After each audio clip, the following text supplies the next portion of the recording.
ẹwà ẹni tó jalè ló mọ́mọdé òye ẹni tó jalè ló mọ́mọdé òye olè òyà ọlọ́mọjà bí olè lọ́mọ o ìyá tó bí olè kò rọ́mọ bí olè sinimá ẹ̀rẹ̀ bí ti ẹwà lakọ́lé rẹ̀ sinimá yìí ni lálẹ́ ló kọjá bẹ́ẹ̀.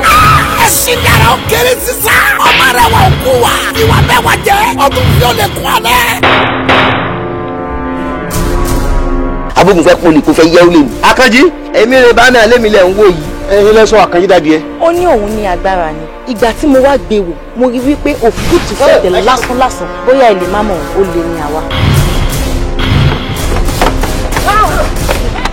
Where is the money? Where is the money? Jésù ó wà ní mọ́tò. Ó wà ní mọ́tò.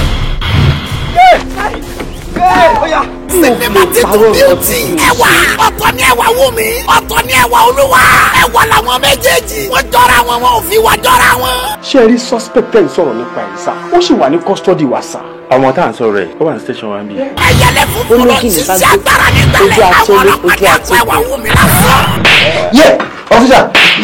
ọwọ́ tó ń gbà wọn lẹ́sẹ̀ wọn ò rí ọ ọdún olóko rádàdà bìrì ló kí a fẹ́ ẹwọ́ Sinimá Titun Beauty ẹwà ó ga fíọ̀fíọ̀ àìsàn tó lẹ́kọ̀ọ́ tó gbọ́dọ̀ jẹjẹrẹ ẹni ẹfẹ́ ní ìtàn ló produce ẹ̀ Ṣọlá Oyèdélé ló direct ẹ̀ Owólabí Àjàsà ló package ẹ̀ starring Bímbọ́ọ̀sì Owólabí Àjàsà ẹni ọlájà ọ Bẹ́kọ̀ Ọlátúnjí ẹni ẹfẹ́ ní ìtàn olówó gẹ̀márẹ́jà Wùmí Àjíbọ́yẹ̀ Bọ́lájí Amúsọ̀mí Sálátì Anásùníyà Ṣẹ́gun Ògúntóyìnbó Bọ́sì Arẹ́gbẹ́ṣọlá Ìdòwú Adẹ́nẹ́kan Dọ́lápọ̀ Oyèbámijí Ládi Fọlárin Abímbọ́lá Ayélabẹ́gà àti bẹ́ẹ̀ bẹ́ẹ̀ lọ nínú Sinimá Titun Beauty ẹwà sọ́jà nínú English ọ̀sìn jáde báyìí wìtìwìtì rájì ọkọ̀ bí ìdá.